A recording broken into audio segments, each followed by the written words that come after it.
Gue tahu lo lagi nunggu momen nanti kalau cicilan lunas atau nanti kalau udah dapat kerjaan impian baru bisa ngerasa tenang. Tapi sadar gak sih lo lagi nunda hidup lo sendiri? Realitanya hambatan itu bukan penghalang jalan, hambatan itu ya jalannya. Jadi berhenti nunggu badai lewat, mending lo belajar gimana caranya tetap santai pas lagi di tengah badai. Barusan lo bangun tidur, hal pertama yang lo pegang pasti HP kan? Lo scroll Instagram sambil masih nguap, terus lihat temen lo lagi liburan, atau lihat teman kantor yang baru aja pamer dapat promosi jabatan. Tiba-tiba ada rasa nyesek dikit di dada yang bikin mood lo berantakan. Lo langsung ngerasa hidup lo stuck dan gak kemana-mana. Lo ngebatin, kapan ya gue bisa sesukses dan sebahagia orang itu? Padahal lo baru aja buka mata, tapi beban dunia udah nemplok. Kita sering banget kejebak dalam pola pikir kalau gue punya duit segini, nanti gue bakal happy banget. Kalau gue udah nikah sama dia, nanti hidup gue bakal tenang. Kita naruh syarat buat kebahagiaan kita sendiri yang sebenarnya fana. Dan lucunya, pas syarat itu terpenuhi, lo bakal nyari syarat baru lagi. Ini yang namanya paradoks bro.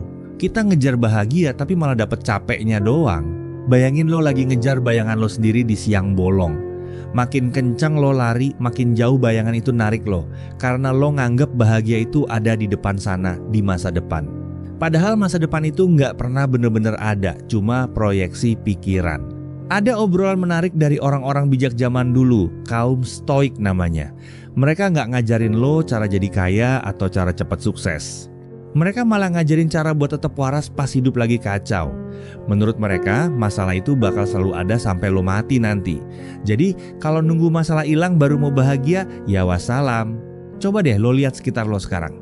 Macet, polusi, kerjaan numpuk, sampai omongan tetangga yang gak enak didengar.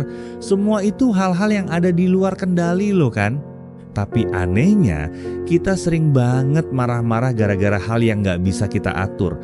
Lo maki-maki kemacetan padahal macetnya gak bakal hilang cuma gara-gara lo teriak. Lo cuma buang-buang energi yang sebenarnya bisa buat hal lain. Kuncinya sebenarnya simple tapi susah banget dipraktekin di dunia sekarang. Bahagia itu bukan dapat apa yang lo mau, tapi gak musuhin kenyataan. Kalau hari ini rencana lo berantakan, ya udah emang lagi gitu jalannya. Jangan ditambahin sama drama pikiran lo yang bilang kalau lo itu sial. Satu kejadian buruk gak otomatis bikin hidup lo jadi produk gagal. Dunia ini netral kawan. Yang bikin suatu kejadian jadi buruk atau baik itu cuma label di kepala lo. Pas lo kena PHK, pikiran lo bilang ini akhir dari segalanya. Padahal secara objektif, lo cuma kehilangan satu sumber pendapatan yang bisa dicari lagi. Rasa sakitnya itu nyata. Tapi penderitaannya itu sebenarnya pilihan lo sendiri. Kita sering ngerasa kurang karena kita selalu bandingin belakang layar kita sama panggung depan orang. Lo lihat suksesnya orang, tapi gak lihat berantakannya mereka di balik itu. Akibatnya, lo jadi benci sama proses yang lagi lo jalanin sekarang. Lo pengen cepet-cepet sampai garis finish, padahal hidup itu soal lari maraton. Bukan sprint yang cuma butuh waktu beberapa belas detik doang. Coba mulai sekarang lo bagi hal di hidup lo jadi 2 kotak. Kotak pertama berisi hal yang bisa lo kontrol, kayak usaha lo dan reaksi lo. Kotak kedua berisi hal yang gak bisa lo kontrol, kayak cuaca atau pendapat orang. Kalau ada masalah dateng, lo tanya ke diri sendiri, ini masuk kotak mana? Kalau masuk kotak kedua, ya udah lepasin aja, jangan dipikirin sampai tipes. Banyak dari kita yang umurnya udah masuk kepala 3 tapi masih ngerasa tersesat. Wajar banget, karena kita dididik buat selalu menang dan jadi nomor 1. Kita gak pernah diajarin gimana caranya kalah dengan terhormat dan tetap tenang. Kita ngerasa masalah itu musuh yang harus dibasmi biar kita bisa senyum lagi. Padahal masalah itu sebenarnya guru yang lagi ngelatih otot mental lo. Lo gak perlu nunggu dapat gaji 2 digit buat ngerasa cukup. Lo gak perlu nunggu punya rumah mewah buat ngerasa aman. Rasa cukup dan aman itu asalnya dari dalam, bukan dari tumpukan aset. Kalau lo gak bisa bahagia dengan apa yang lo punya sekarang, lo gak bakal pernah bahagia. Karena nafsu manusia itu kayak minum air laut, makin diminum makin haus. Jangan salah paham ya. Ini bukan berarti lo harus pasrah dan males-malesan. Tetap harus kerja keras, tetap harus punya ambisi yang tinggi banget. Tapi bedanya lo nggak ngegantungin harga diri lo sama hasil akhirnya nanti. Berhasil ya syukur, kalau gagal ya udah, lo tetap diri lo yang berharga. Hasil itu bonus, tapi ketenangan pikiran itu yang paling utama.